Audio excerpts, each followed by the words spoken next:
So a couple of videos ago, I mentioned that I had gotten a walkthrough on the onboarding. I guess you call it the school onboarding facility there in Red Bluff. I hadn't seen it yet. Heard lots about it. Talked to people that have gone there and gone through the whole thing, and just hadn't actually showed up yet. So showed up there, and some other Red Bluff drivers and myself went in. We talked to Roxanne, which Roxanne has worked at a Red Bluff longer than me, actually. And then so now she is the safety gal at the facility there in Red Bluff for the onboarding. She took us on a tour. She showed us the classroom where I suppose at the beginning of the week they, tell you what you're going to be doing and these kinds of things. Keep in mind, onboarding, I think there's three different sections for onboarding. There is, the someone that's going to get hired, that you have the 30 months experience, you qualify, and then you passed your interviews, and now we have an onboarding date. The second would be the associate to driver, which is different than just getting hired off the street. That's somebody that actually works at Walmart, one of the clubs, one of the distribution centers, something like that.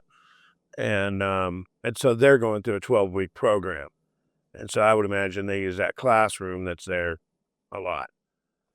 Um, and then the third would be, and I don't remember what they called them. I'm kind of hesitant to really even put a name on it, but basically people, well, if you had too many camera events or you had, you know, maybe you had an accident, maybe an incident, something, um, I think they make you go through the program. I don't know the exact qualifications to get in on that, but basically you've messed up, you know, bad enough to have to go through the program. Um, I don't think it's a decider on whether you're going to keep your job or not. It's just they want you to refresh on all that. The other thing I know is that if you've been, let's say, on a leave of absence, LOA, or maybe you just took a bunch of time off like me, I think it's 55 days or 56 days, somewhere, something like that, that you've consecutively been off of work, then I think you have to go back through this whole thing. And so basically, I'm just going to tell you about what I know about people that have qualified to get an onboarding date that just you're a truck driver and you qualified. So basically, you come there, you have 5 days. You need to complete. You need to complete the pre-trip. You need to complete the backing, and you need to complete the road test. And so I think the passing rate here, they say, is 60%. Everybody I've talked to that, on the channel or they've emailed me, it's somewhere between 40 and 60%.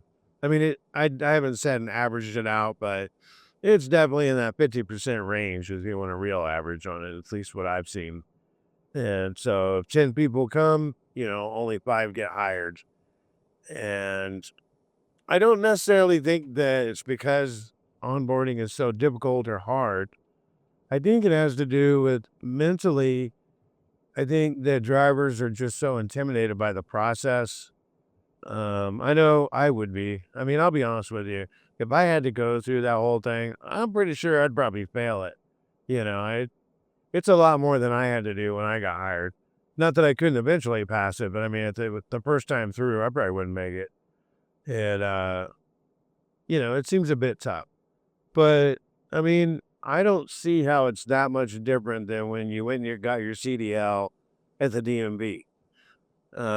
So like I say, you've got these three sections. So the first section is the doing your pre-trip, and this is like in a big paved area. They got it all coned off, right?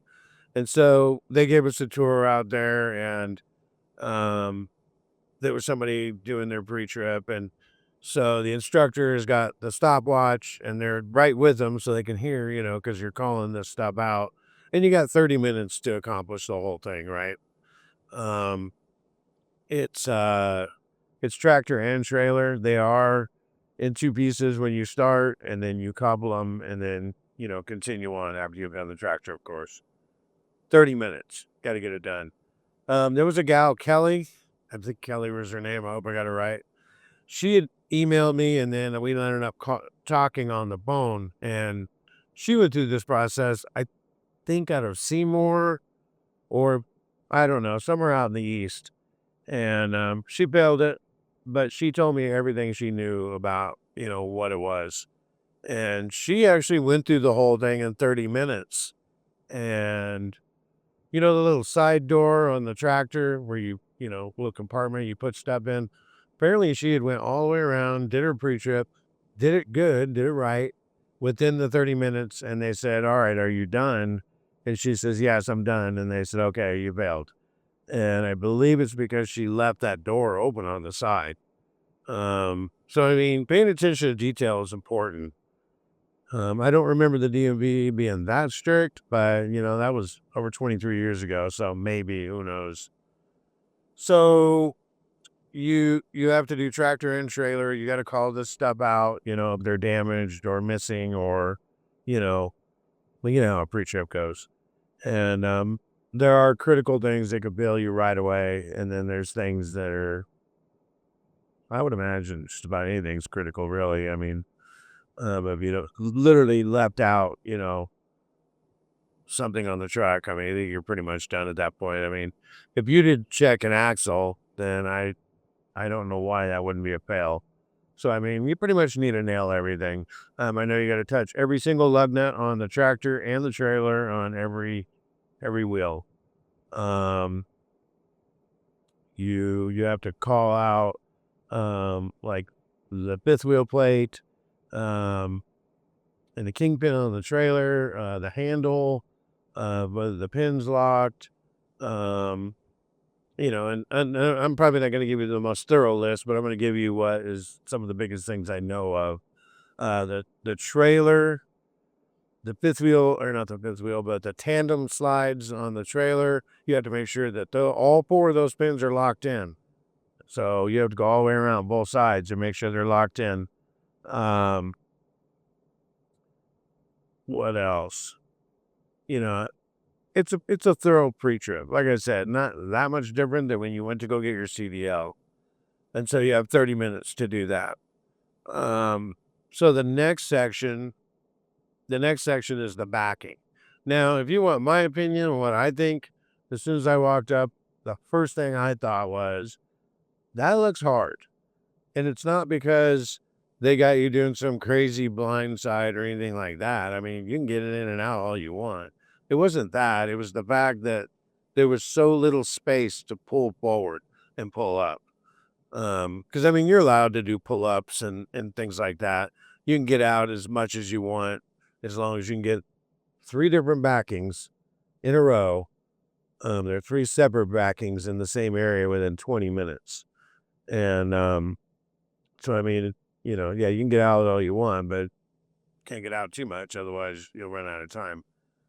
But so very, very little space to pull up. That's what caught my eye as soon as I walked up. I'm like, where do you pull up at? Wow, this is crazy. So on each one, you have to do what we call a 360, is where you walk around the entire truck and where you're just looking at your surroundings. And so even though the 3 backings are, right there next to each other, you still, every time you line up to do that next backing, then you've got to call it out, no, you got to get out and do your 360. Um, and then, like I said, you can get out as much as you need. Well, it's just within 20 minutes. That's all 20 minutes. You pass that, then you move on to the drive test. Now, the drive test, there's not much I can tell you because I'm not in the truck seeing people drive, but I seen the yard across the way that's part of this whole thing, and it looks really organized and everything, and it has, these students going out for drives. I see them going in and out, and you need to stay within the speed limit. Um, whether you're allowed to go a couple above or a couple below. I'm pretty sure you need to keep it on the speed limit. I think below is probably not gonna hurt you as long as it's not ridiculously below, but definitely don't go above. I mean, what's the hurry anyway, you know? Um, and so past that, you pass the whole thing. I talked to the instructors and I know most of them, and they are very professional. They're very nice. I didn't see anybody intimidating anybody. And you know what? And that's something I'll mention. When I've seen comments here on YouTube and some of the facilities out in the East, they were saying that, some of these instructors were very intimidating or maybe they were downright rude or whatever. I don't know if that's true. That's just what some people said. Two things about that. One, that's just something somebody said. You know, when people fail, they get a little disgruntled over the whole thing. I'm not saying it's wrong. Maybe they're telling the truth, but the thing to remember is that this whole onboarding thing is pretty new within the last few years. So at this point, they've moved into being much more professional about it, I think. And so everybody I talked to in Red Bluff there at that facility, extremely professional. Um, they want you to feel the right attitude and everything. I mean, even if you didn't, I mean, they want people to pass. They're rooting for you. But I mean, they can't give you the answers or try to cut you a bunch of breaks and everything. I mean, Walmart has a standard they want you to meet, and that's it. And their job is to make sure that you're able to meet that standard. And if you don't, then you're going to be one of the 40 or 50% that don't make it. That's just the way it is. But as far as the instructors go, I mean, they're doing their absolute best to help you out, get you through this. And as far as intimidation goes or pressure, it seems to me that the number one thing is that it's mostly in the driver's mind. When I talked to Kelly, she said that she seemed very intimidated or under pressure because of the timing of it and all that. And I think even in her drive tests, I think she told the instructor, say something, you know, I need some kind of conversation. And he said, well, I don't want to mess you up. And she says, you messing me up worse by sitting there in silence, talk about the weather or something, whatever. And so, um, I think a lot of it is in your own brain. Um, I think that after talking to her, it seems really obvious that you need a routine. Um, you know how to do a pre-trip. You can do a pre-trip before you come to get a job here. You can practice that thing and you can, you can get a routine of what goes in what order. One of the things she had told me is that in the beginning, I asked her, I go, "Oh, okay, so how were people starting out their pre-trip? Was it like this? They stood in front of the tractor from a distance. They could see visually from top to bottom, there's no damage, and then it's level, and there's no liquids or any leakage underneath it. No, anything you can perceive with your eyes, and then go over and open the hood, or did they go over, and then start under there, or did they just go around the whole thing and then open the hood, or did they go in and do their air test things? And she says, well, that was one of the things that kind of messed people up because I don't think Walmart's saying, oh, you have to do it exactly in this order. And so each person had did it a little different than the other. And so there was really no standard there. Um, so you need to pick a standard, My best recommendation is you need to pick a routine. And I think my best recommendation is to um start out with the visual and go over, open the hood, and then, you know, I personally would start under the hood and do all that, and then I would go around and do the tractor. Um, if that's not right, I'm sure they'll tell you at the school there, but to me, that seems like the best. And then get in and do your whole in cab thing, and then you can back it underneath the trailer and continue on. Do it any way you want, but I mean, there needs to be some kind of standard, and then that's it. You're just like, that's it. This is the sequence and how I do it, period.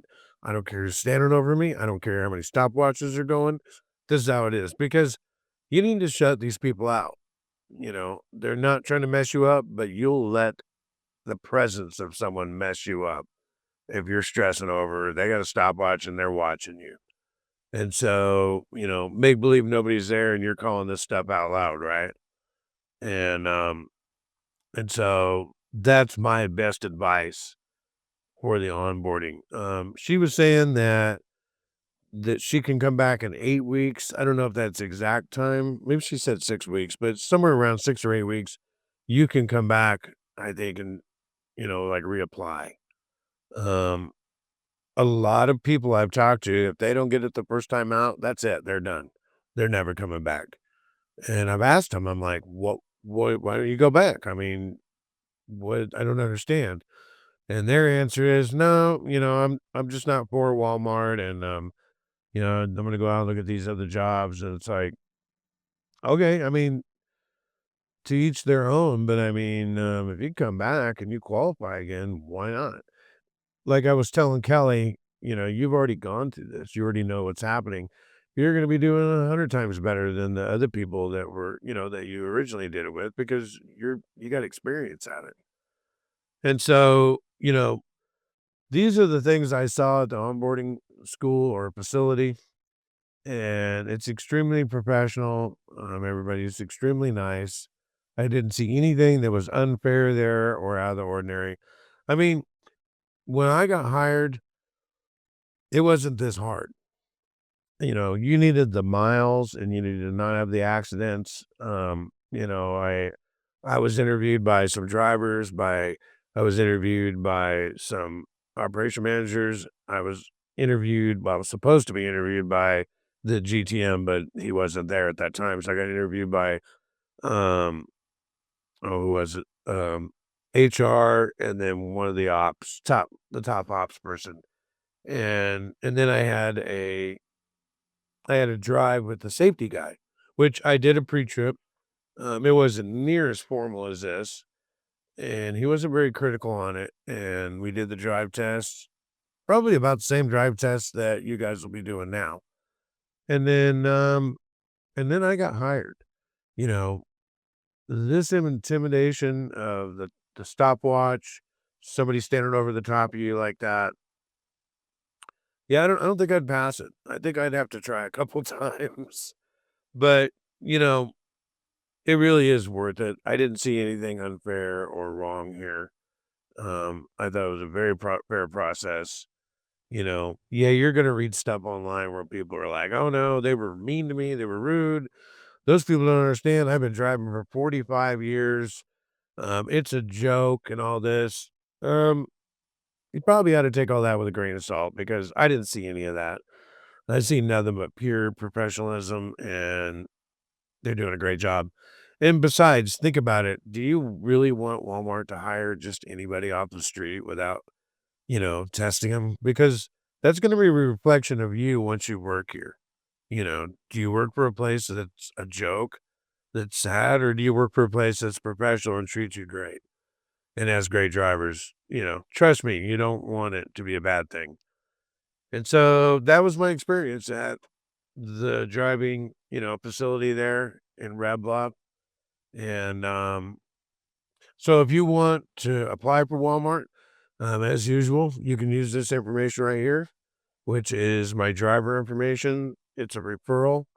I've said it before, if there's only one position they're looking for and you got 100 people apply, 10 of them have referrals, they're going to look at those top 10 first or at all, most likely. So it will help you and it helps me too. Also, well, go to driveforwalmart.com. That's where you need to go. You find where you want to work at if it's hiring at the time. And then if you find that, you'll scroll down and you'll see that there's an apply button. Hit that to apply. And so, if you need any help along the way, or even if you don't use me as a referral, I don't care. I'm out to help whoever. But you're welcome to email me here at my email and I'll be glad to help. And so, you know, that's what I got for you today, and I hope that it's helpful. Visually, I'm trying to do the best I can with just describing what is going on here. And it's not a willy-nilly thing that's all out of control. It's professional, it's organized, and it's fair. And I think that we can all do it if we applied. If you can just get out of your own head and just do what you do best. And I don't think you'll have a problem. So that's what I got for you this week, and I will catch you guys later.